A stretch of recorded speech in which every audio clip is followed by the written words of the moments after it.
Sometimes life is wonderful, and sometimes it's not. Cherish the good, but always be prepared for life's challenges. At Private Healthcare, we provide the peace of mind you deserve. With Private Healthcare, you'll get the coverage you want and healthcare you need. If your employer doesn't supply healthcare coverage and you don't qualify for Medicare or Medicaid, you need to give us a call right now. Private Healthcare is private health insurance for ages 65 and under with medical, dental, vision, and even prescription coverage. When life comes at you unexpectedly, you need to be ready. And health insurance is your financial safety net. If you're looking for health coverage at the best price and your annual household income is $35,000 or more, give us a call at 800-231-9279. That's 800-231-9279. 800-231-9279.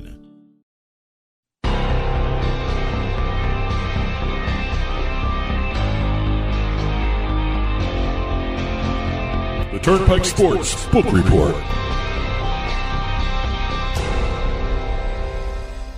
The Turnpike Sports Book Report is brought to you by BorgataSports.com. Your favorite casino is now your favorite sportsbook. Available anywhere in New Jersey, BorgataSports.com. Sign up at BorgataSports.com using our promo code PIKE, that's P-I-K-E. Make your first wager of $20 or more and you'll get $100 in free bets. That's $100 in free bets when your first wager on Borgata Sports is $20 or more. Get into the action with BorgataSports.com. Must be 21 years or older and in New Jersey to place a bet. Terms and conditions apply. Gambling problem? Call 1-800-GAMBLER. And welcome to another edition of the Book Report, where we've got, we got May and June numbers to report. In one instance, we have a state reporting both May and June numbers, by the way. Okay, just getting them over with? Exactly. Just throw them both out together. We got some launches to talk about, in terms of different states, different licenses being handed out. Legislative updates. We got one piece of legislation that deals with Native American legislation, and also a whole bunch of deals to talk about. As a matter of fact, we talked about one in the beginning of the show, which was with DraftKings and Major League Baseball. We'll hit that again a little bit today, too, in this edition, too. Let's start off with a couple launches. I thought this would be kind of a different way to start. We usually start with legislation or even some of the deals or even numbers. But West Virginia, the Lottery Commission has granted Genius Sports a sports wagering license for the state, giving them 13 U.S. states under their belt for licensing. Boy, Genius Sports is in the news a lot. I mean, I'm doing an interview with the Professional Pickleball Association, and they did a deal with Genius Sports. Yeah. So, Genius Sports is pretty busy. Well, remember, Genius was one of the guys who did the deal with the NFL. Sure. So they're everywhere, and one of the biggest groups out there. Connecticut actually is moving along pretty quick with their sports betting launch here. Well, they have everything in place. Just passed the bill. Governor Lamont signed it. Connecticut Governor Lamont signed it.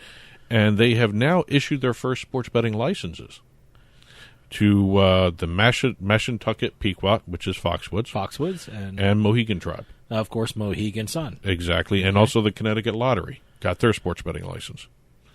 And as everyone's been following, DraftKings has partnered with Foxwoods for both fantasy and sports betting. As a matter of fact, the sports betting deal came in handy because they were able to pay what amounted to back taxes to keep operating the fantasy side of everything. The new law prohibits fantasy sports operators from operating within the state until they pay a certain amount and apply again for a license. A couple of the smaller operators are not working or not operating right now in the state, but we have FanDuel and DraftKings. They both are operating fantasy sports-wise. And again, FanDuel did the deal with Mohegan Sun. We're going to be seeing some stuff there pretty soon towards the end of the year at that casino. And again, the Connecticut Lottery Corporation is going to be able to do sports betting as well. They haven't announced their partner yet in terms of who's going to be running the sports betting operation, but yeah, that could happen anytime. I mean, that could happen even by the time this airs this week. Connecticut's talking about online casinos and online poker, too, so they're really when you're talking about gambling expansion, Connecticut's really going all out. Well, it's going to be curious to see how quickly they launch the poker part of all this. Yeah. Because, the idea with poker is if you get online poker, you automatically have to start thinking about the interstate compact. Sure. I know Michigan and Pennsylvania are starting to work something out. So it'll be fun to see exactly where Connecticut goes. I mean, it's about time they've had online gaming. They've had casinos for God knows how long now, and it's been kind of surprising they didn't jump into the online casino biz earlier than this. Yeah. Well, going over to Indiana. And I found we had a couple vendors registered. Those are the guys who can actually push players to the sports betting sites. I thought this list of vendors out of the new crop was interesting. Dawn Patrol, which runs the website Sports Chat Place. Okay. Not a bad site. I've actually looked at it. It's a picks place. Oh, I'll check it out. The American Ultimate Disc League. Frisbees. Now, during the pandemic, I was watching all different kinds of sports, and one of those sports I was watching, it was almost like golf, and with discs. Is this what we're talking about? No, this is like the one that looks like football. Okay, all right, because I was watching the one that looks like golf. Well, it reminds me of golf. Well, the AUDL is now a registered vendor with the state of Indiana. All right. As is World Wrestling Entertainment. Great. So some interesting registrations there. I just thought those were kind of interesting, the different types that were being granted vendor licenses there. Moving over to some legislation, we're going to hit a couple of them. There was a lot of legislation around the country to talk about. Canada. Let's get that one right away here.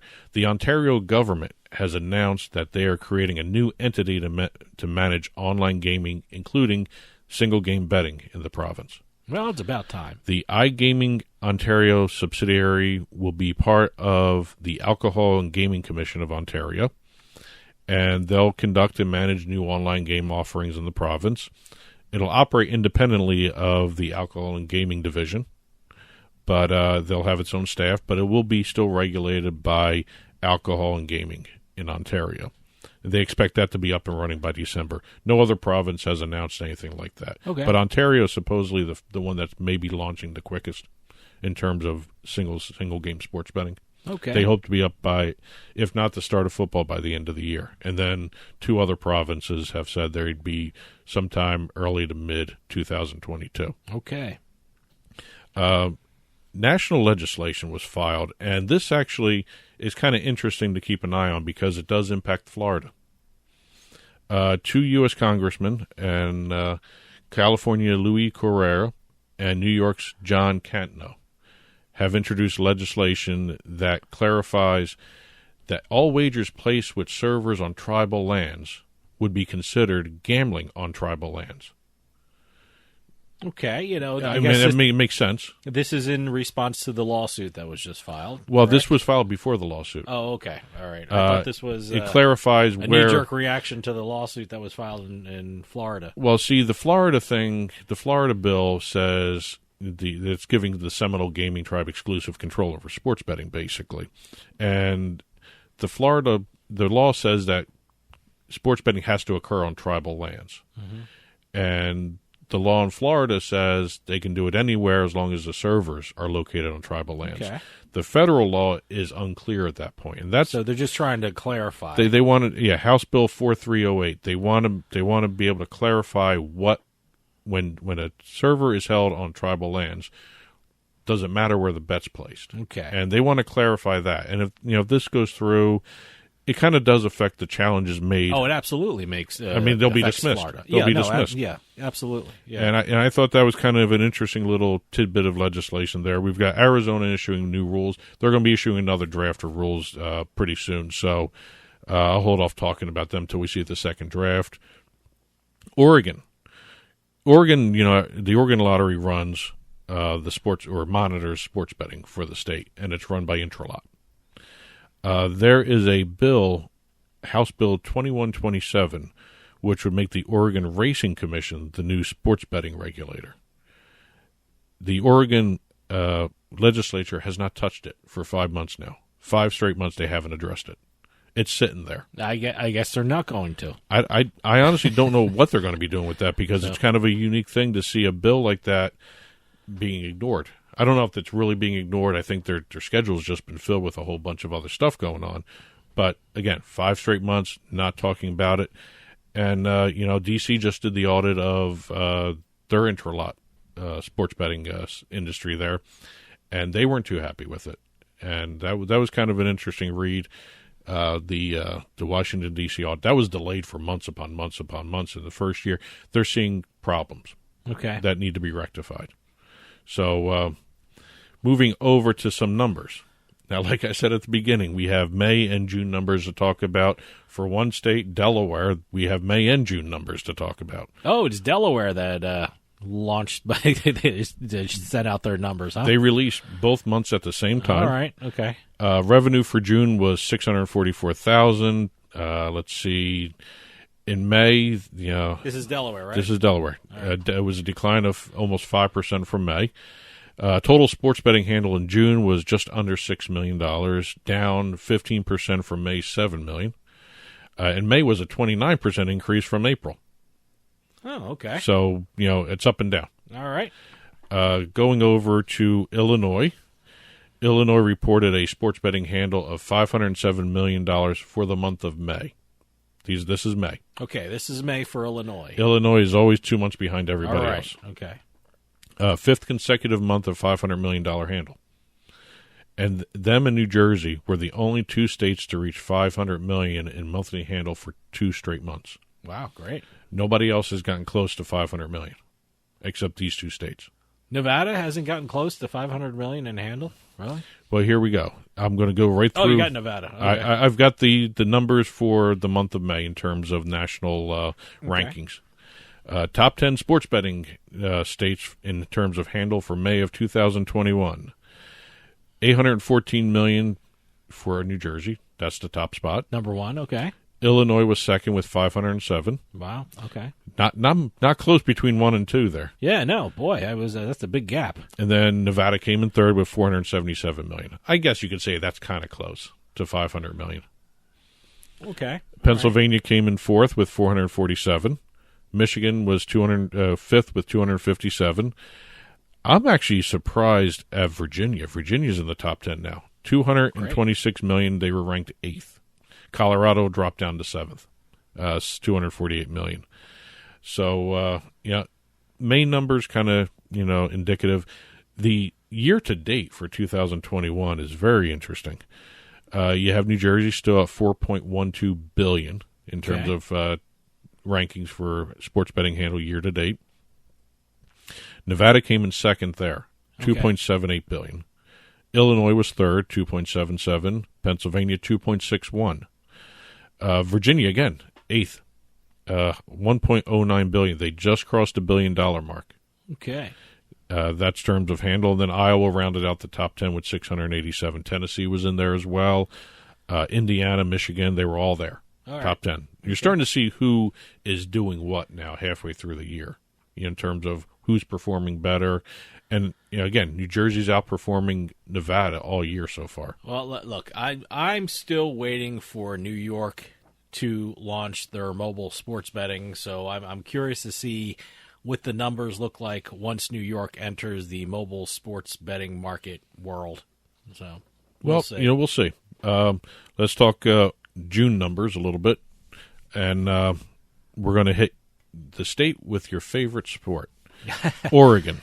Is this table tennis? We have table tennis to talk about. Oregon, well, okay. Before we get to table tennis, we're going to do the June sports betting handle at $24.9 million. That's down 10% from the previous month. They haven't come close to their record month, which was January, $34.9 million. Okay. And I'm assuming that the Super Bowl had a lot to do with that one, too. Sure. Top sports in terms of handle. This is what I'm curious about. I want to see where table tennis fell. Basketball was the top sport, $12.9 million. Okay. Baseball, 5.5. Soccer, 2.4. Hockey, $933,000 in handle. All right. Tennis rounded out the top 5. So table tennis isn't in the top 5. No. Okay. As a matter of fact, the last month's top 5, it wasn't tennis, it was MMA. Okay. So tennis has ousted MMA for the 5th spot, What was a big month for tennis, though? But table tennis beat out MMA. Ooh, okay. Table tennis was, came in 5th in June with, $763,000 in handle. 15,000 bets were placed on table tennis. Revenue of $47,000 and a hold of 6.18%. So it came in, table tennis didn't make it to top 5, but it was number 6? It was number 6. Okay. As a matter of fact, it was number 6 just by... Absolutely amazing. Just by a little over $100,000. So Oregon and Colorado are the biggest states for table tennis, right? Yes. I mean, that's safe to say, right? I'm actually surprised at the average bet. $50 on table tennis, the average bet. Yeah, I don't know enough about the sport to make a bet like that, but, Well, somebody does. Good for somebody Oregon does. and Colorado. They're making money off of, table tennis. This is. I also notice. Every time Oregon releases their sports betting numbers, they actually list the number of registrations each month they get for new players. Oh, okay. And I noticed that. Let's see. I'm going to get the number right here. Number of active players decreased between June and May, just slightly. 19,806 registrations were done in May. 19,043 were done in June. Huh. So they're getting a steady stream of people signing up.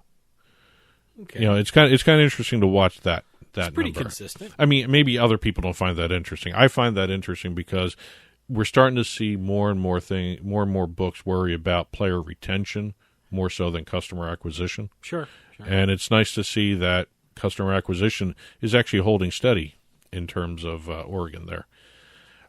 Let's talk, national sports betting numbers for year-to-date, because that was just released as well. Year-to-date national, $20.45 billion in handle. There was $4.57 billion through May of 2020. I think that was affected a little bit by the pandemic. Sure.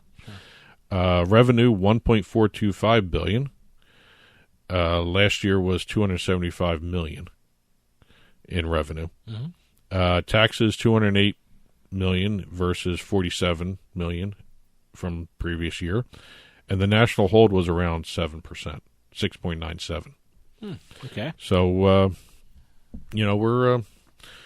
we're seeing the industry continue to grow, and it's kind of fun to watch there.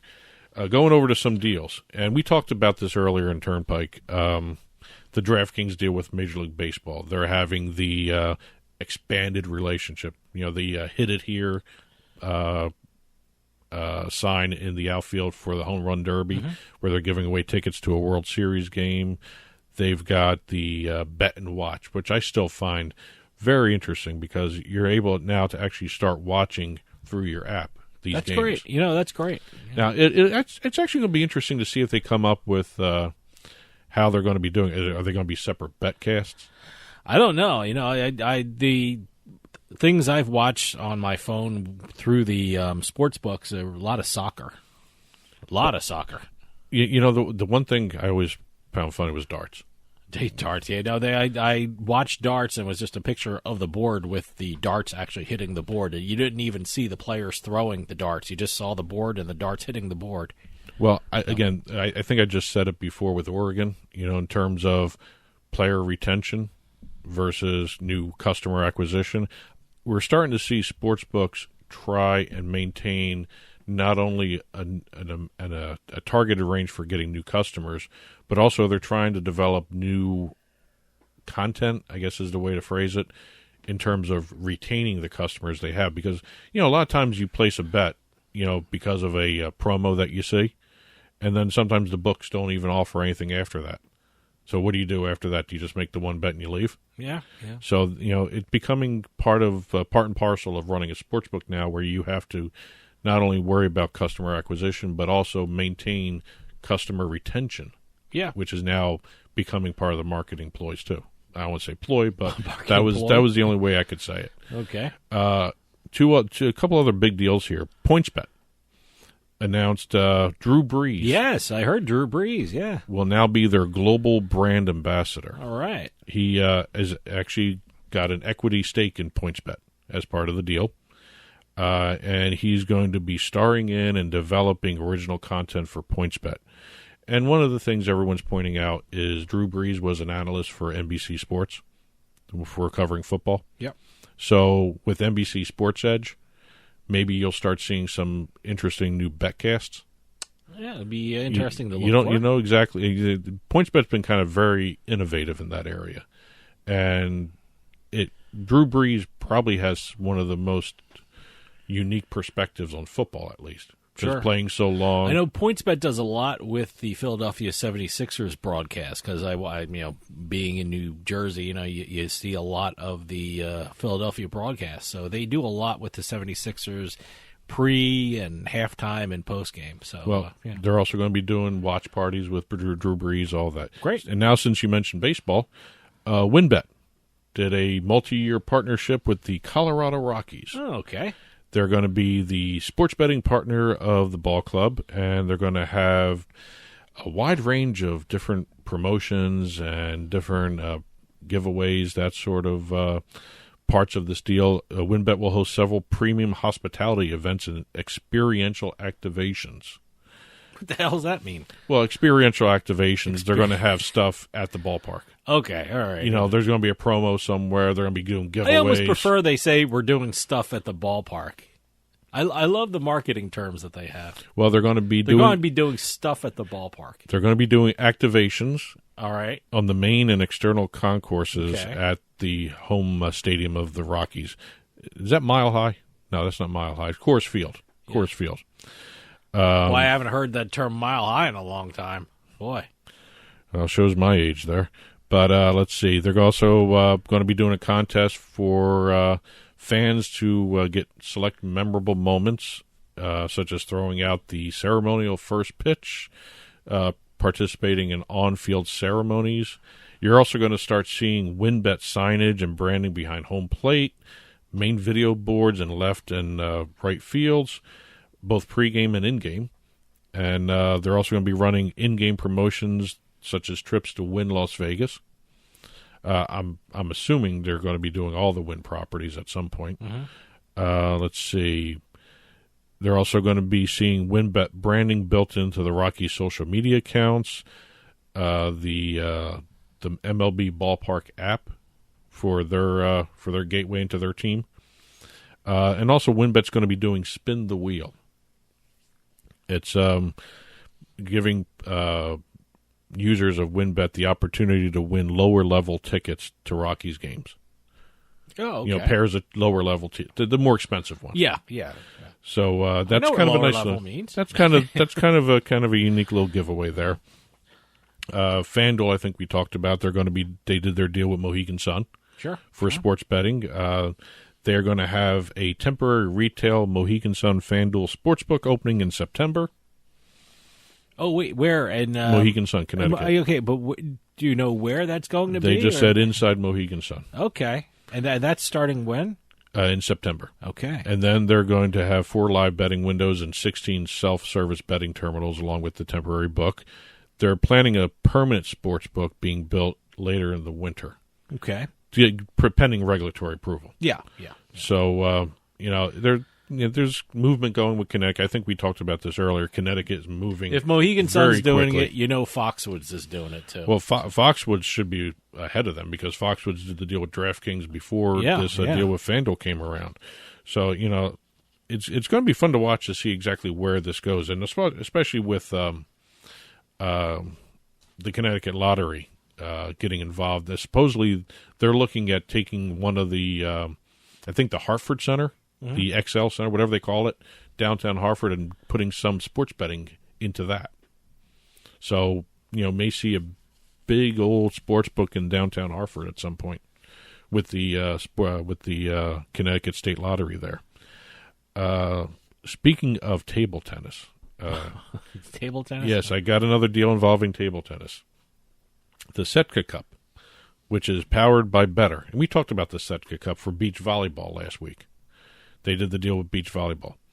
They have now announced a deal with the Prague Table Tennis Association of the Czech Republic.